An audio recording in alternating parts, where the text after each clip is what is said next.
A great story based on a true event about how to get over difficult times and find inside yourself the strength you need to accomplish your dreams is about to come out.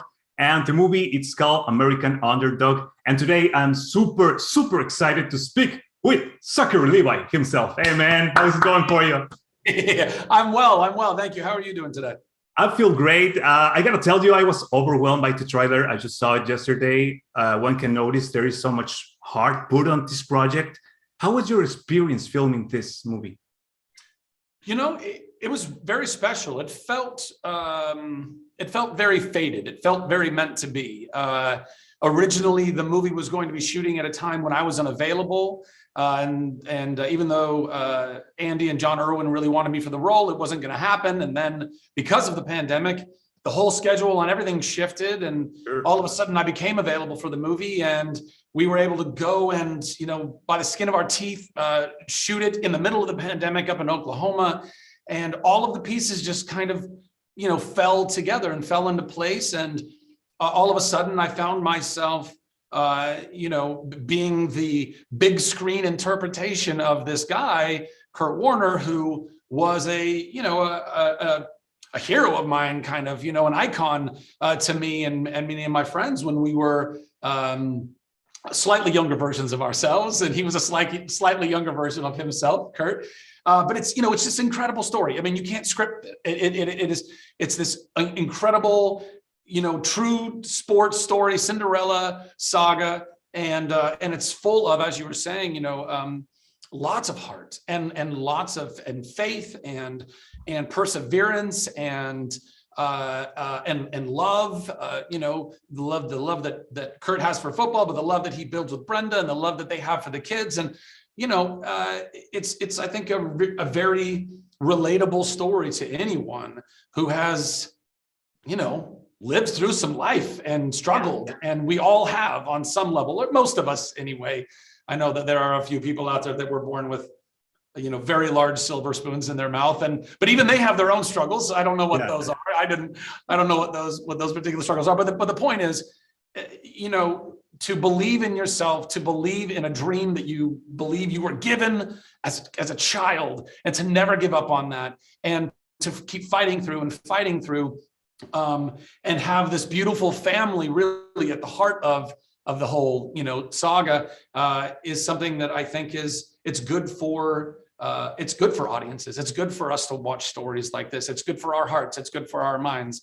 It's good for our ability to hope again. So it's really cool. Watching all the people behind the scenes, all of them were so committed to their roles. So do you get to know Kurt Warner? Did he give you a clue of what he wanted you to portray in the film? I've gotten to know Kurt very well, and his wife Brenda, over the course of making this movie. And they definitely had, there were definitely moments when they were wanting to communicate either to myself or to Anna or to the directors, like, hey, in this moment, it was more like this, or in this moment, it was more like that. They also understood that in trying to tell even a true story, there is some creative license that one might need to take in order, because you've only got about an hour and a half to tell the story, right? So there's certain sections of life that might not be there, or they get truncated together, or whatever that is. I was just grateful that Kurt was there on set most of the time and did not complain about how I portrayed him. That's great. So I feel like I did a pretty good job. So what do you think that defines him or drives him to go further? Well, it's his perseverance, his faith, his stick-to-itiveness, as a word we'd use here in the States. It's I don't know. I mean, I think it requires a lot of things, but ultimately it does require a very deep faith in oneself, a deep faith in this idea or dream that you believe is real. Like I can attest to this as a young kid, as an actor, or as a young actor. I mean, I was 4 years old when was recognizing that I could make someone laugh intentionally. And I also knew around that age that when people are laughing, they feel good. It's a good thing. And man, I just became addicted to it. And I really believed as a 4-year-old, like, I'm going to do this for the rest of my life. And look, man, I get to do it now. It's still this thing, but so I can relate to this idea of, well, the odds are way against you. They're so against you. The idea of ever becoming a successful actor in Hollywood is very, very daunting. The idea of becoming not just a quarterback in the NFL, but to be able to basically essentially your first season, take the team all the way to the Super Bowl and win. The odds are astronomical in that.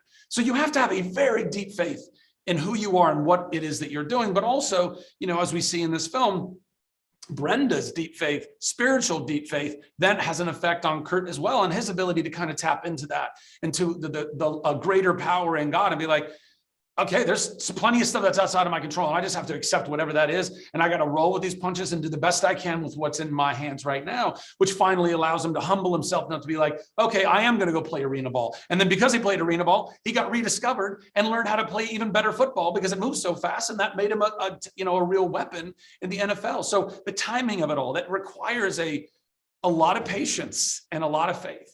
Yeah, that's so great to know, because it's a process that it's not from the morning to the night. It takes a long time, like you said. And speaking about your ability to make other people laugh, that is like a superpower. Many people feel sometimes disappointed when a good opportunity comes by and for some reason they don't take it, or try it so hard, but they don't succeed. What would be your advice to encourage those people who struggle to achieve their own dreams? Well, I think one of the first things we have to be able to do is understand that we don't know. I was going to say we don't know everything, but the truth is we know almost nothing. I think really what that ties to is humility, right? Everybody has these big ideas of who they are or where they're supposed to fit into the world or what the world owes us or whatever that is. And a lot of those things are bred into us when we're kids, depending on the parenting that we got or didn't get and the survival mode that we have to go into and all that jazz. So you can deep dive into all that psychology, but beyond that, if you know that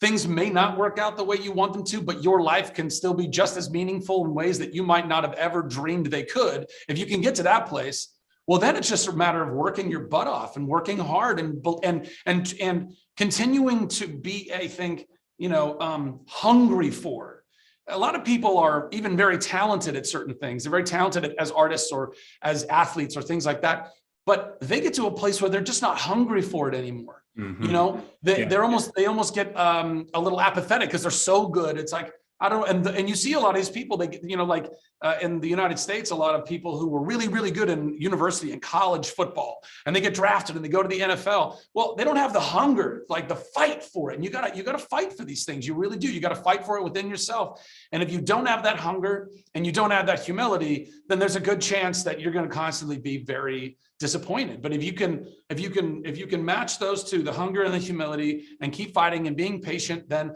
either this crazy specific dream of yours is going to be a reality, or you'll have an even better dream and a better reality manifest. But you got to be able to walk, in that kind of faith. Yeah.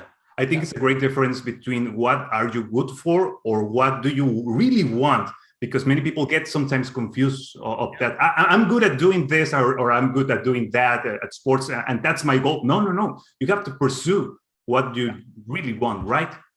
Yeah. And hopefully the thing that you really like doing, you already have some knack for, and you really enjoy pursuing it. You're hungry for it. I mean, as a young kid, as an actor, man, all I wanted to do was entertain people. All I wanted to do was like the next play or sketch or whatever it was. I was hungry for it. I'm still hungry for it. It's so fun. I mean, my job is literally playing dress up and make believe.